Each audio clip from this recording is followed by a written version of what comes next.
And the winner is Peter Falk, Columbine. Et le gagnant est Peter Falk. Dans Columbine, Columbine attrapait toujours les méchants, mais Peter Falk menait ses propres combats. Pendant le tournage de son rôle emblématique, il buvait beaucoup et fumait 3 paquettes par jour. Ses liaisons étaient un secret de polichinelle à Hollywood. Après 6 ans de mariage, sa première femme, n'en pouvant plus, a demandé le divorce. Le plus triste, il s'est éloigné de ses filles. Lorsque la maladie d'Alzheimer l'a emporté en 2008, sa propre fille a dû obtenir l'autorisation du tribunal pour lui rendre visite pendant 30 minutes. Mais ce n'est rien comparé à ce que nous allons révéler. À suivre, Peter Falk est né dans le Bronx en 1927. Sa famille était juive et avait des racines en Europe de l'Est, en Russie, en Hongrie et en Bohême. Son père tenait un magasin. Sa mère travaillait avec les chiffres. Les temps étaient durs, surtout après la Grande Dépression. Comme beaucoup d'autres, les Falk ont dû quitter la ville et chercher un logement plus abordable. Alors que Peter n'avait que 3 ans, son institutrice de maternelle a remarqué quelque chose d'étrange. Il inclinait la tête d'une manière étrange pour voir des choses. Ce petit détail a conduit à un diagnostic qui a changé sa vie, un cancer de l'œil. Les médecins ont réagi rapidement. En 2 jours, on lui a retiré l'œil droit. Il a porté un œil de verre jusqu'à la fin de ses jours. Cela lui donnait un look unique, qui deviendrait plus tard emblématique. Mais à l'époque, ce n'était qu'un début difficile. La plupart des enfants auraient craqué. Peter ne l'a pas fait. Il a grandi avec confiance, humour et dynamisme. À 6 ans, sa famille a déménagé à Ossining, une petite ville près de New York. La ville était connue pour une chose, la prison de Sing Sing. Le père de Peter vendait des vêtements aux détenus, et Peter l'accompagnait souvent. Il voyait les criminels de près. Il a même joué au basket contre des équipes de la prison. L'un des détenus, surnommé Piggy Sands, a laissé une impression durable. Ils étaient rapides, résistants et talentueux. Des années plus tard, lorsque Peter incarnait des détectives ou des escrocs à l'écran, tout revenait à lui. Au lycée d'Ossining, Peter se démarquait. Il fut délégué de classe pendant 3 ans, puis vice-président pendant 1 an. Il était populaire, intelligent et drôle. Son faux œil ne l'empêchait pas de faire du sport. Il jouait au baseball et au basket avec ténacité. Un jour, il fut retiré au 3e but, mais il se croyait en sécurité, devant toute la foule. Il sortit son œil de verre et le tendit à l'arbitre. « Tu feras mieux avec celui-là, » dit-il. Tout le monde a éclaté de rire. Ce moment en disait long sur lui. Il n'a pas caché ses difficultés. Il en a fait des blagues. Après le lycée, Peter voulait servir son pays pendant la Seconde Guerre mondiale. Mais toutes les branches de l'armée l'ont refusé à cause de sa vue. Il trouva alors une échappatoire. La marine marchande accordait moins d'importance à la vision. Il s'engagea en 1945, travailla en cuisine et servit en mer pendant 18 mois. Il plaisantait en disant que la seule personne sur un navire qui avait besoin de voir était le capitaine. Et même le capitaine du Titanic avait du mal avec ça. Son chemin après cela fut tout sauf droit. Il a essayé l'université à Hamilton, mais n'a pas tenu 1 mois. Trop sérieux, pas de fil, pas assez de fun. Il est parti et, par audace, a failli rejoindre l'armée israélienne en 1948, pendant la guerre d'indépendance. Il n'avait aucune motivation politique profonde. Il recherchait simplement le frisson. Il découvrit un groupe secret à Manhattan qui aidait les Américains à s'enrôler. Il obtint une affectation sur un navire, mais la guerre prit fin 8 jours plus tard. Aussitôt, le projet disparut. La curiosité de Falk le poussa à franchir les frontières. Après la marine marchande, il erra dans l'Europe d'après-guerre. Pendant 6 mois, il a travaillé sur les chemins de fer en Yougoslavie communiste. C'était étrange et loin de tout ce qu'il connaissait. Mais c'est ce qui en valait la peine. Il ne courait pas encore après la célébrité, mais plutôt après l'expérience. Finalement, il est revenu et a retenté sa chance à l'université. Il retourna à Hamilton, étudia à l'Université du Wisconsin, puis atterrit finalement à la New School de New York. À Greenwich Village. Il obtint un diplôme de littérature et de sciences politiques en 1951. Cette combinaison le caractérisait parfaitement. À la fois rêveur et penseur, il suit une jeune fille à Paris après ses études. Voilà en quelques mots Peter Falk. Impulsif, passionné, toujours à la poursuite de quelque chose, il emprunta en 1953 une voie plus traditionnelle. Il obtint une maîtrise en administration publique à Syracuse. Il prévoyait de travailler pour le gouvernement, mais il avoua plus tard ne pas être vraiment passionné par ce domaine. Il a même tenté de rejoindre la CIA. Ils l'ont rejeté à cause d'un syndicat auquel il avait appartenu comme cuisinier. Ce syndicat avait des liens avec le communisme, même si Falk n'y était pas impliqué. Pourtant, cela a suffi à lui fermer la porte. Il a donc accepté un poste d'analyste budgétaire dans le Connecticut. Il a détesté ça. Le premier jour, il ne savait même pas où se trouvait le bureau. Mais alors qu'il travaillait sur des calculs le jour, il s'est mis à jouer la nuit. Il a rejoint une troupe de théâtre locale et est tombé amoureux du spectacle. Il n'avait aucune formation. Il n'était même pas sûr d'être bon. Mais il a eu un déclic. Il a commencé à étudier avec une professeure de théâtre légendaire nommée Ava Le Gallienne. Pour entrer dans son cours, il a menti, prétendant être acteur professionnel. Un jour, elle l'a interpellé pour son retard. Il a avoué la vérité. Ce n'était pas un pro. Elle l'a regardé et lui a dit « Eh bien, tu devrais l'être. » C'était le moment. Il a pris cette simple phrase et en a fait une nouvelle vie. Il a quitté son emploi au gouvernement et s'est installé à Greenwich Village. Et avec pour seule ressource une lettre de recommandation. Peter Falk a décidé de devenir acteur. Il avait perdu son œil droit à cause d'un cancer à l'âge de 3 ans. Beaucoup pensaient que cela l'éloignerait du grand écran. Mais Falk s'en fichait. Il jouait déjà au théâtre communautaire avec une troupe appelée les Mark Twain Maskers. Il avait joué dans des pièces sérieuses comme The Crucible et Caine Mutiny Court Martial. Ses petits pas lui ont donné le courage de se lancer à fond. Dans les années 1950, Greenwich Village était le cœur de la scène artistique. Bryant, désordonné, créatif, c'est là que Falk voulait être. Tout en travaillant à Hartford, il commença des études de théâtre. Il réussit à intégrer une classe d'élite dirigée par la légendaire actrice Ava Le Gallien à Westport. Elle n'enseignait qu'à des professionnels. Falk n'en faisait pas partie. Il avait menti pour être admis, puis parcouru 5-10 km chaque semaine pour y assister. Il arrivait toujours en retard. Un jour, Le Gallien lui demanda pourquoi. Il lui répondit qu'il travaillait à Hartford. Elle lui a demandé comment il gagnait sa vie en jouant là-bas. Lorsqu'il a avoué ne pas être un acteur professionnel du tout, elle l'a regardé et lui a dit « Eh bien, tu devrais l'être. » Cette seule phrase a tout changé. Avant de son départ, elle le recommanda à un agent de William Morris. Falk suivit également une formation auprès de Sanford Meisner, l'un des professeurs d'art dramatique les plus réputés d'Amérique. Ses méthodes étaient axées sur l'honnêteté et la réactivité émotionnelle, des qualités qui allaient façonner ses performances pendant des années. En janvier 1956, Falk fit sa première apparition sur scène à New York. C'était dans Don Juan au 4th Street Theatre. Le spectacle ne dura qu'un soir, et ce ne fut pas un début des plus prometteurs. Mais en mai, il a décroché un rôle dans Iceman Cometh at Circle in the Square. C'était une pièce sérieuse avec de grands noms comme Jason Robards. Elle a été remarquée. En novembre, Falk fit ses débuts à Broadway dans Diary of a Scoundrel. La pièce ne dura que 3 semaines, mais prouva qu'il avait sa place sur cette scène. Fin 1956, il jouait dans Saint, John aux côtés de Chauvin McKenna. Celui-ci connut une belle carrière jusqu'en janvier 1957, en seulement 1 an. Falk était passé du statut d'employé du gouvernement à celui d'acteur dans de grandes productions de Broadway.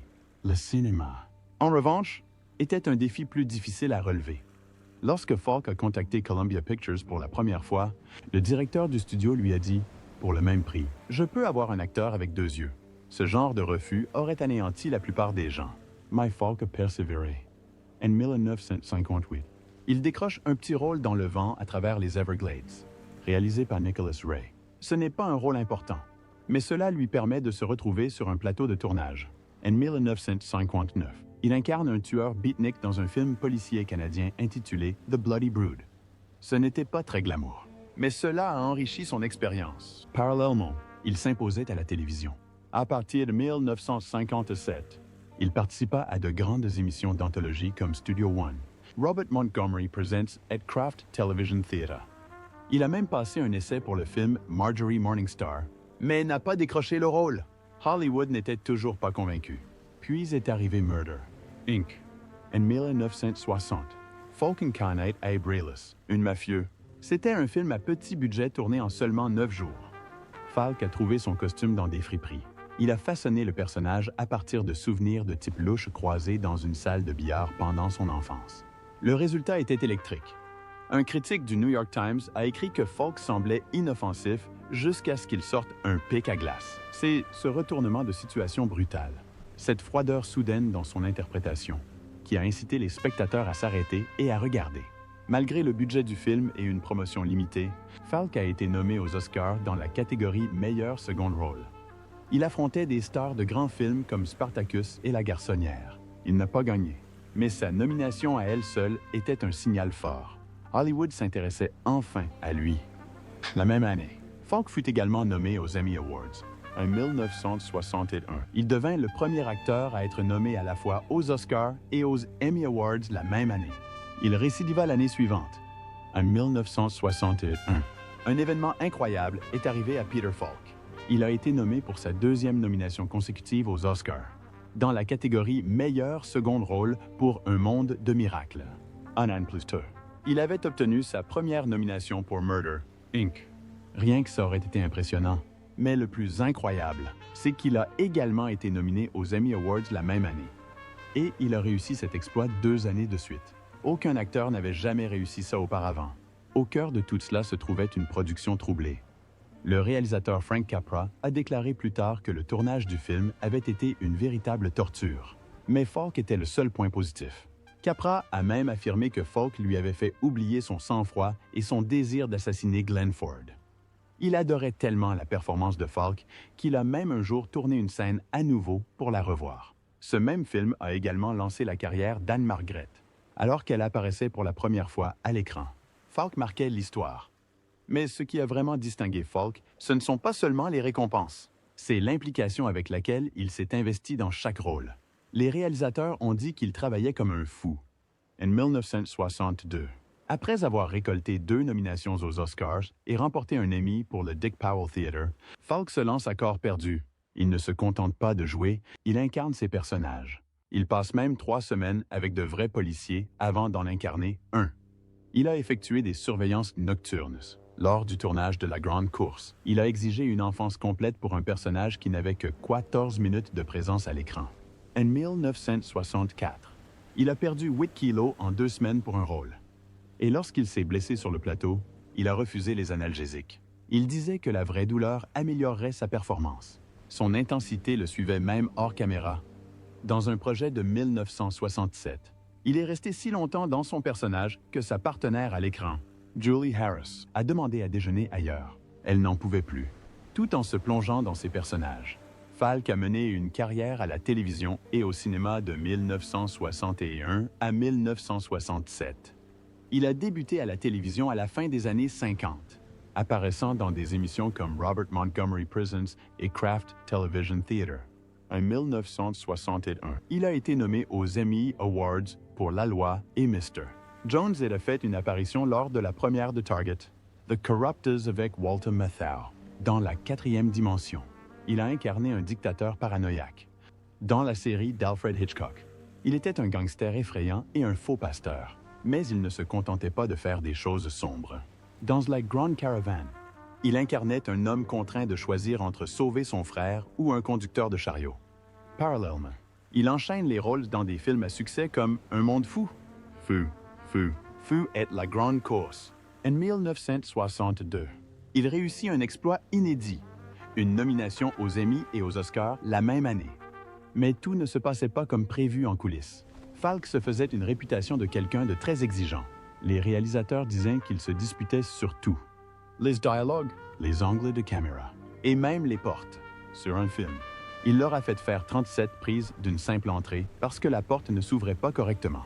Il s'est tellement disputé avec le réalisateur Edward Dmytryk pendant NCO qu'ils n'ont parlé que par l'intermédiaire de leurs assistants. En 1966, certains réalisateurs ajoutaient des clauses Falk à leur contrat, se préparant ainsi au chaos qu'il allait engendrer. Un producteur disait « On supporte l'enfer », car ce qui finit à l'écran, c'était le paradis. Mais tout le monde n'était pas d'accord.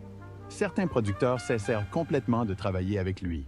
Puis, en 1968, tout changea, le 20 février. Falk enfila un imperméable froissé et devint le lieutenant Columbo. Au départ, il n'était même pas censé obtenir le rôle. Les scénaristes voulaient Bing Trumer. Bing Crosby, mais Crosby a refusé. Il ne voulait pas s'éloigner du golf.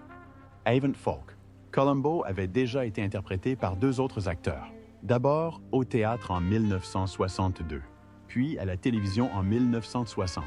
Mais lorsque le réalisateur Richard Irving a suggéré Falk, les scénaristes ont hésité. Il était trop jeune, pensait-il, mais Falk leur a dit qu'il tuerait pour incarner ce policier.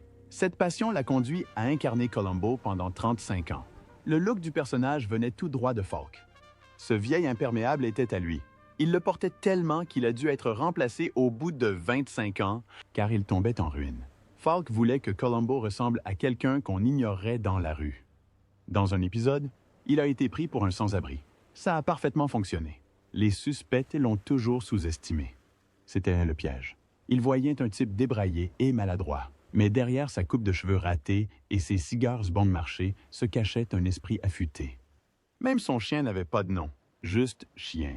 Et puis c'est devenu le slogan, juste une chose de plus. Ce n'était pas prévu. Les scénaristes l'ont ajouté comme solution de fortune lors de la réécriture d'une scène. Ils ne voulaient pas retaper toute la page. Ils ont donc demandé à Columbo de se retourner et de poser une dernière question. « Ça a collé? » Falk l'a transformé en arme, juste au moment où les suspects se croyaient en sécurité. Boum! Encore une chose. C'est devenu si emblématique que Falk l'a plus tard utilisé comme titre de ses mémoires. Mais Columbo n'était pas seulement célèbre pour son slogan. Cette série a tout changé grâce à son format unique. La plupart des séries policières étaient des séries policières. On ne savait pas qui était le tueur. Mais avec Columbo, le public voyait le meurtre dès le début. Le suspense venait du fait que Columbo le découvrait. Il ne s'agissait pas de savoir qui l'avait commis. Il s'agissait de savoir comment il allait les attraper. Ce format, appelé « How Catch 'em », permettait aux spectateurs de se concentrer sur les détails astucieux. De petites choses comme un lacet, la climatisation d'une voiture ou un reste de caviar.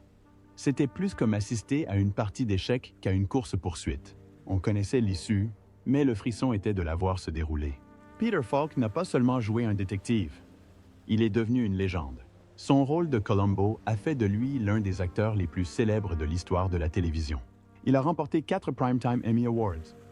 En 1972, 1975, 1976 et encore en 1990. En 1973, il remporte également un Golden Globe. Mais le plus surprenant, il est le premier acteur à être nommé à la fois aux Emmy et aux Oscars la même année. Et il a réussi ce rare doublé à 2 reprises. Une fois en 1961, puis en 1962, en 1976. Il gagnait 250 $0 par épisode de Columbo. Cela représente plus de 1,3 million de dollars par épisode en monnaie actuelle. C'était le salaire le plus élevé de la télévision à l'époque. Pourquoi? Parce que NBC ne pouvait pas se permettre de le perdre. Columbo atteignait des sommets d'audience Nielsen dans les 30%. Les annonceurs payaient que le prix fort. Tout le monde voulait être à l'antenne pendant Columbo. Même des décennies plus tard, l'amour ne s'est pas éteint. En 1996, TV Guide classait Falk 21 et parmi les 50 plus grandes stars de télévision de tous les temps. Et 2 ans plus tard, Columbo était nommé 7e plus grand personnage de télévision de tous les temps. Un épisode en particulier de 1971. Meurtre selon le livre a été réalisé par le jeune Steven Spielberg. Il s'est hissé à la 16 et place de leur liste des 5 meilleurs épisodes jamais réalisés. Columbo s'est également distingué par ses méchants. Pas seulement des acteurs au hasard, mais de grandes stars. C'était un honneur d'incarner un tueur dans la série. Seuls 5 acteurs ont joué plus d'un meurtrier. Patrick McGoohan l'a fait 4 fois. Robert Culp en a fait 3. Viennent ensuite Jack Cassidy, George Hamilton et William Shatner. McGoohan incarnait des tueurs nommés Nelson, Oscar, le colonel Rumford et Eric. 4 hommes totalement différents. Dans un épisode, Culp incarnait un meurtrier qui utilisait des images subliminales pour piéger quelqu'un et le tuer. C'était en double exposition en 1973. La série mettait souvent en scène des stars célèbres et riches dans le rôle de meurtrier et les mettait en concurrence avec Columbo, débraillé et en trench coat. L'intelligence primait toujours sur le statut, un pauvre contre une élite puissante. Ce duel a fait de Columbo plus qu'une simple série policière. Il en a fait un commentaire sur les classes sociales. En coulisses, la situation était tendue. Falk était en conflit avec NBC. Les producteurs voulaient que Columbo ne soit pas à l'écran pendant les 20 premières minutes d'un épisode. NBC a détesté cette idée. Ils ont également détesté l'idée de l'épouse invisible dont Columbo parlait toujours. Falk et l'équipe créative ont menacé de démissionner.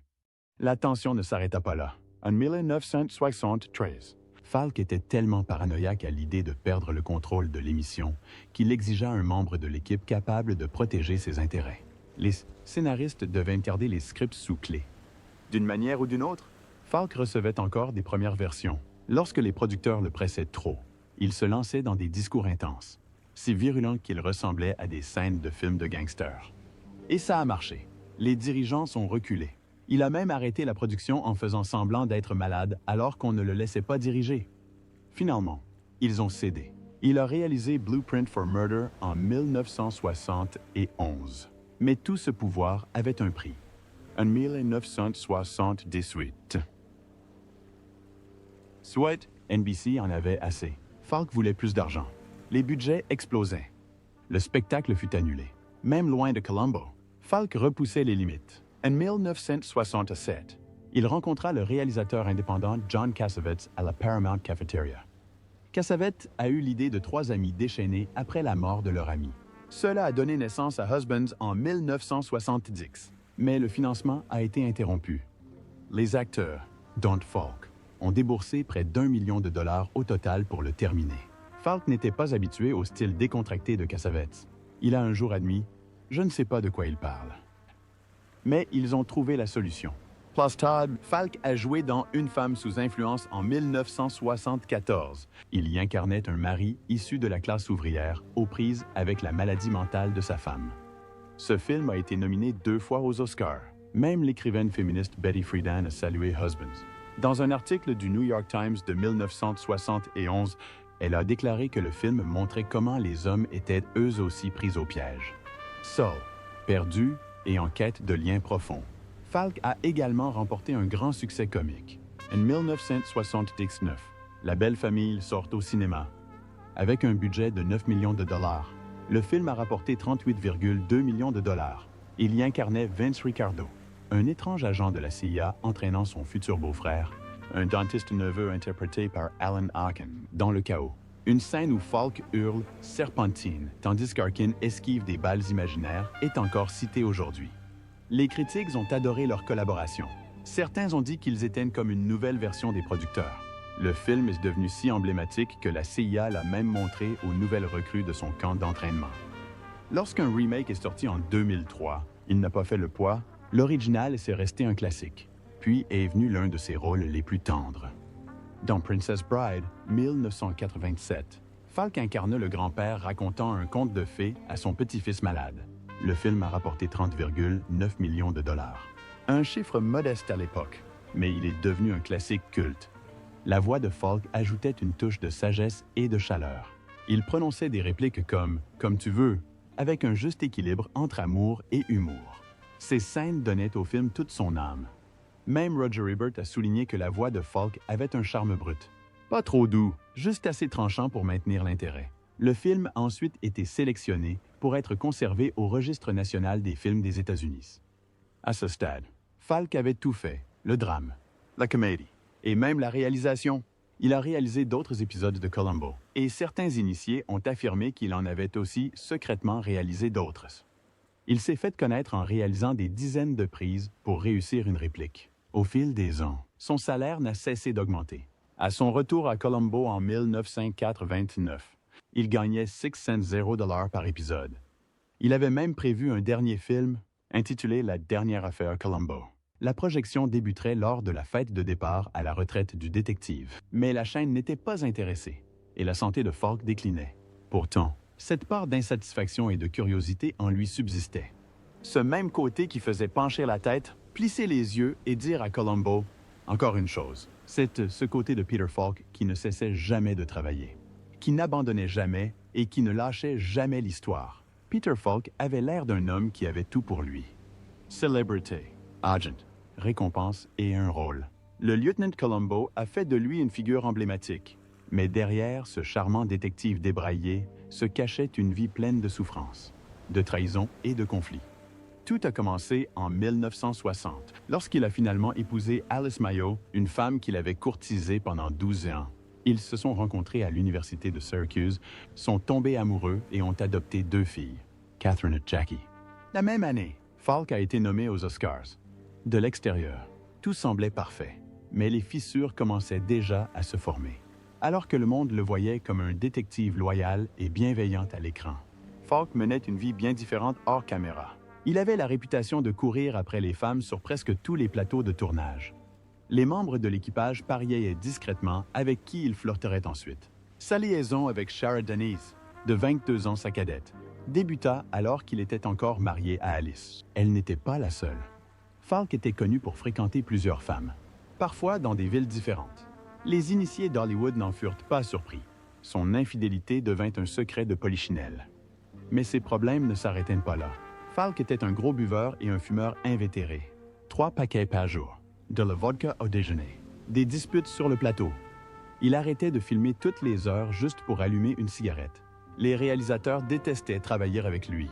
Il exigeait des réécritures, se disputait les angles de caméra et rendait chaque production plus lente et plus coûteuse. Les studios adoraient son talent, mais détestaient le chaos qui l'accompagnait. En 1976, certains avaient même peur de l'embaucher. Chez eux, la situation était pire. Alice a essayé de préserver leur mariage pendant 16 ans.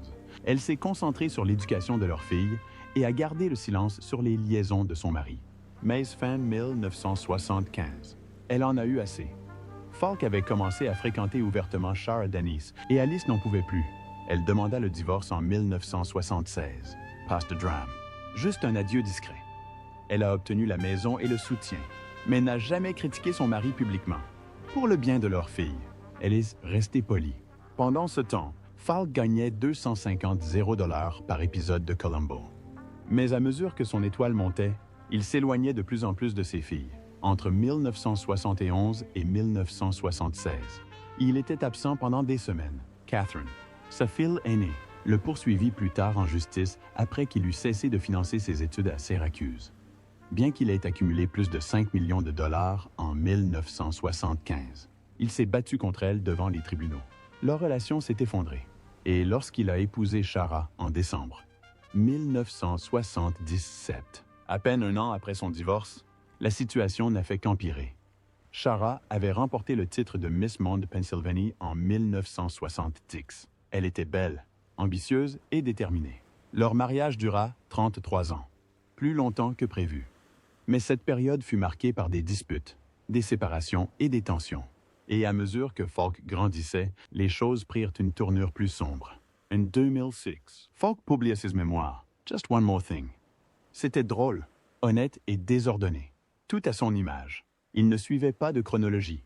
Il racontait simplement des histoires.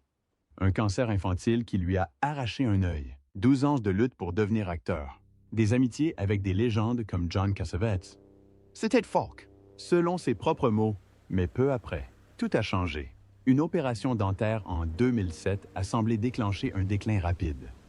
En 2008, on lui a diagnostiqué la maladie d'Alzheimer. Puis est venue la bataille juridique. En 2009, sa fille Catherine a déposé une demande de tutelle. Elle a affirmé que Shara la tenait éloignée de son père. Shara a affirmé que Catherine ne cherchait qu'à gagner de l'argent. Au tribunal, les 2 parties se sont mutuellement accusées.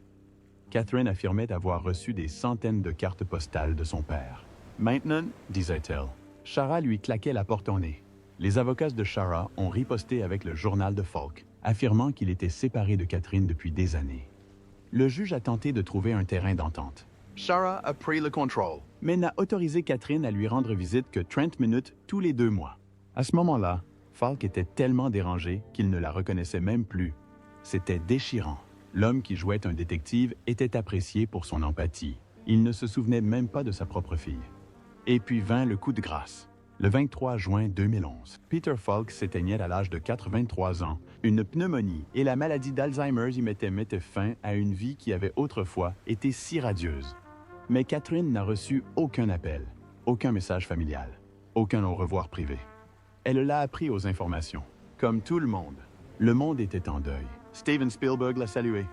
Rob Reiner le considérait comme l'un des meilleurs acteurs comiques de tous les temps. Mais derrière ces hommages se cachait un silence plus douloureux que les mots ne le pourraient.